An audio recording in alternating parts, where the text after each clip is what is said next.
Joining us now, our good friend Jenny Beth Martin. She's chairman and founder of the Tea Party Patriots in Georgia. And she's really been at the core, the epicenter of this battle here over this election fraud. She's very, very talented, and she's been in the counting rooms. She's helping people out. She's very involved in the runoff, and she's with us now. Jenny Beth Martin, great to have you. It's great to be with you, John. Jenny Beth, give us an update. I mean, we saw your letter that was mailed to Brad Raffensperger. By the way, we're now calling them the Three Blind Mice. We could call them the Three Stooges, but I'm going to be softer. Maybe I'll go to that Monday. But Three Blind Mice, Brian Kemp hiding in the basement, will not call a special session, doesn't do anything. Jeff Duncan, I don't even know why he's there. I mean, he just jogs over to CNN from downtown and says Biden won. There's nothing to see here. And Brad Raffensperger, who will not agree to auditing the mail-in ballots, the signatures, try to wipe clean all of the software off of the Dominion voting machines. These are our elected leaders in Georgia. What's the deal here? I think that the Secretary of State, honestly, I think he just does not want to admit that he may have made a mistake with the consent decree and the way that he has mailed out absentee ballots in the state. And I think sometimes pride is very dangerous and gets in the way of allowing it blinds people. And in this case, I think it is blinding him. There are issues in Georgia with our election. One of the ways to prove that there are issues is to do an audit of the signatures. And by that, I mean check the signatures on the envelopes for absentee ballots against the application to receive an absentee ballot. Some of those date back to April and May because you can check a box and get if you're over 65 or in the military or overseas, get the ballot mailed to you for every single election during an election cycle, and then also compare it against the signature on file. That means your voter registration card or the signature from Motor Voter with your driver's license. I think it's very important that we do that. It's part of what the fifth letter that the Trump legal team sent to the Secretary of State yesterday. In 2016, the rejection rate of absentee ballots, including rejections for signatures that did not match, was 2.9%. In 2018, it was 3.46%. And even in the primary of this year, it was lower, but it was still at 1.01%. However, we moved to the general election with more absentee ballots than we've ever seen in Georgia, even more, I think, than we've ever seen. 1,300,000 absentee ballots, and we wind up with 0.34% rejection rate. That is a 0% rejection rate. There's no way that when you're dealing with that many human beings working on absentee ballots, you're not going to run into issues, and you're going to run into so few issues. And historically, it doesn't add up. On top of that, there are other issues that I think will be coming to light from the Trump legal team in the coming days. What are those? Well, some of the issues have to do with ballots that were floating around as machines were being set up in Fulton County. We have a video of a lady who was working to help set up the machines at the State Farm Arena, and not absentee ballots, but test ballots were not being marked as spoiled or test ballots, so they would not accidentally get counted in the election. You have people who watched or were supposed to be poll watchers who were not allowed to do the job that they are legally entitled to do in the state, which is to observe either at the polls or at the canvassing of votes to make sure that no funny business was going on. We know that Fulton County on election night used the excuse of a water main break, which is questionable at this point as to whether there was really a water main break, as the reason. And that supposed issue with a water main started at 6:04 in the morning, yet somehow at 10 o'clock at night they used the excuse of this water main break as the reason why they had to quit counting ballots. All the Republican canvassers and observers went home, or monitors and observers went home, and then they began recounting ballots and adding to the vote total. Susie Voiles from Fulton County, Georgia, testified in the Lynn Wood hearing, and she talked about how during the recount she saw pristine ballots, that is, ballots, absentee ballots, that did not look like they had ever been folded, did not look like they were put in an envelope, did not look like they had been touched in any way except that they had circles filled in for Joe Biden. And the list goes on from there. And the Secretary of State is ignoring these things or trying to find excuses for why these things that are out of the ordinary and signal serious issues with the election, to excuse them and to just, it seems to me, try to sweep it under the rug and just be done. Jenny Beth, how do you get these absentee? There were like 30,000 of these ballots that were not folded. This is what Lynn Wood said. How do you get an absentee ballot in the mail without folding it? Is this like some kind of a new magic show? Like, is it something that, like, it's a magic ballot that you just, like, it just flies through the air? I mean, like a flying carpet? How do you get a ballot into an envelope, which it's got to go in the envelope because that's where the signatures are? How do you get a ballot into an envelope where there's no crease in it to fold it? How do you do that? Have you ever attempted that?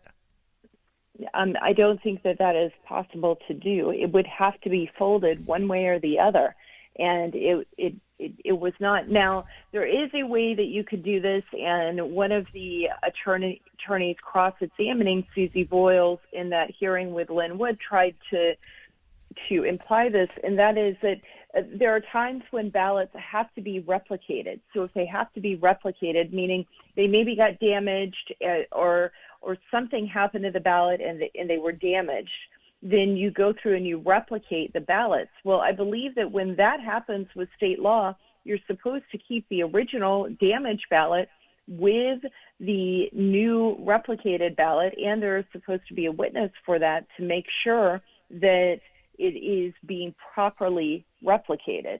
But they had neither. They had neither a witness. They threw the original ballot out because nobody can find those, and there was no witness. So, I mean, I could have gotten in, 10,000 ballots and said, oh, these are damaged. They got wet. They were in the water. They got, the dog chewed them, whatever. Throw them out and just fill out 10,000 new ballots, all with Joe Biden, and put them in the machine and nobody's there. Yeah, but I don't think you're in. If that happened the way that you just described it, then that would be breaking the law because you have to keep all election-related materials in the state of Georgia. I think it's for 2 years. Now, I'm not an attorney, so a lot of this I'm learning on the fly as we go, and I want to be as well. Why won't Raffensperger possible. just if this, he keeps going on CNN and MSNBC as part of the Three Blind Mice, Kemp, Raffensperger, and Jeff Duncan. And by the way, I'm done with all of them. Okay, I'm done with these people. So they keep running over to MSNBC. They run to CNN. Now they can run to Fox because now Fox is part of the Bidens, the president cabal. They run over there and they say, fair election, everything is clean, the most secure election in the history of all elections in the galaxy, right? That's what they say on MSNBC. Then you say, well, can we audit the signatures? Oh, no, we can't do that. We can't audit the signatures. Can we do a forensic analysis of the machines? Oh, no, you can't do that. Best election ever, but you can't check anything. What is up with that? I think that it just shows if you really think it's the best election ever, then prove us wrong. Just prove us wrong. Say, yeah, we'll go ahead and audit the signatures. I am so confident that they will match. Fine. We'll go through this just so you will be quiet and we can, as a state and as a country, have confidence that this election was not stolen, that it was done legitimately, and that we don't have any issues. If you're so confident in it, why won't you do it? That's my question to him. The public has a right to be confident that the elections and the vote that we go to cast when we cast a vote on election day is a valid vote that will not be canceled out by an illegal vote.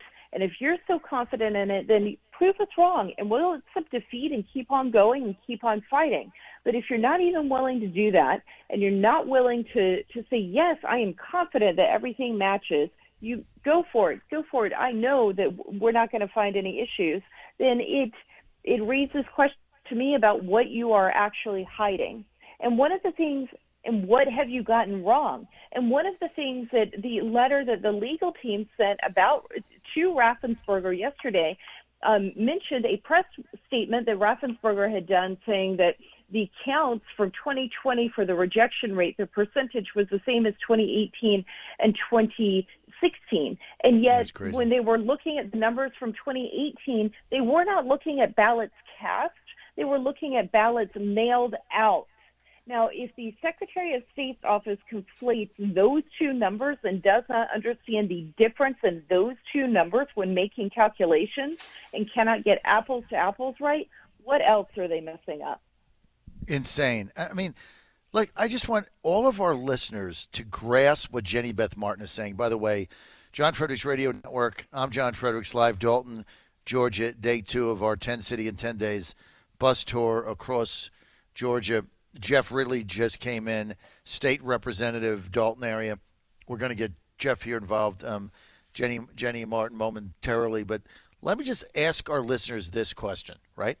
850,000 mail-in ballots in Georgia for the November 3rd, 2020 election. They had a 0.3 rejection rate. 0.3. In 2018, it was 3.5%. And there were 80,000 mail-in ballots. So let me get this straight. 80,000 mail-in ballots, you had a rejection rate of 3.5%. Before that, 50,000 mail-in ballots, 2.9%. Now you have almost 900,000, and it drops to 1/3%. Now, there's no math algorithm where that it would be the opposite, right? It would be the exact opposite. The more ballots you have, the higher propensity for failure. Instead, it goes down to nothing. How do you explain that? How does any mathematician that's ever done statistics or logistics explain that? I haven't heard one who is able to explain it. The only thing that I have heard is that this is such an anomaly that it is concerning because it is so far outside the norm. When you're dealing with 1.3 million people, when you're dealing with that many people, well, then you're dealing with you're looking at human beings make mistakes, so there are going to be mistakes. It's hard for me to believe that you have more people doing something and taking action and fewer people make mistakes. A smaller percentage of people make mistakes. That doesn't add up. We're fallible. We're not perfect. And you Jenny Beth, look, Jenny Beth Martin, it makes no sense. This whole thing doesn't make any sense.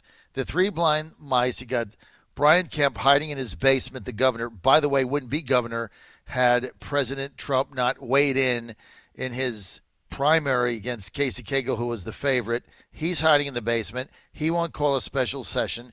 Jeff Duncan, complete waste of protoplasm, lieutenant governor. I don't know what the heck he does other than run over to MSNBC and say Raffensperger's right. And then you got your Secretary of State, Brad Raffensperger. You know, he has a press conference yesterday. Does anybody take this guy seriously? Oh, if you come to Georgia and play golf, we're going to prosecute you. Really? You're going to prosecute who? You won't even count your own ballots and do an audit. You wanted to take all the machines and wipe the software clean. Nobody's going to take you seriously. You got to be kidding me. Now they're going around hunting to CNN and MSNBC. Meantime, Stacey Abrams we understand there's 950,000 absentee ballots have been mailed out. Let me ask you, Jenny Beth Martin, what's going to be different on January 5th than from November 3rd? What is going to be different? Right now, nothing is going to be different, and they are the local boards of elections in the 159 counties in Georgia are already mailing out absentee ballots. And again, nothing is going doing to be it different. Again. Right. And So they're going to steal it again. This year, they will do it again in 23 months from now when we have another general election in Georgia. And then the governor and the Secretary of State and Jeff Duncan will see these things happen to their own races. Jenny Beth Martin, it's unbelievable. The inaction in Georgia is stunning. And to me, that's why we've been here for 10 days. You could forget the runoff on January 5th.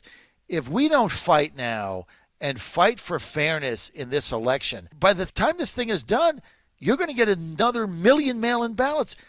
Do you realize that Perdue and Loeffler are going to go into January 5th, into game day, down by what I can see now, 750,000 votes? They're behind going into game day. You can't win. They can't possibly win.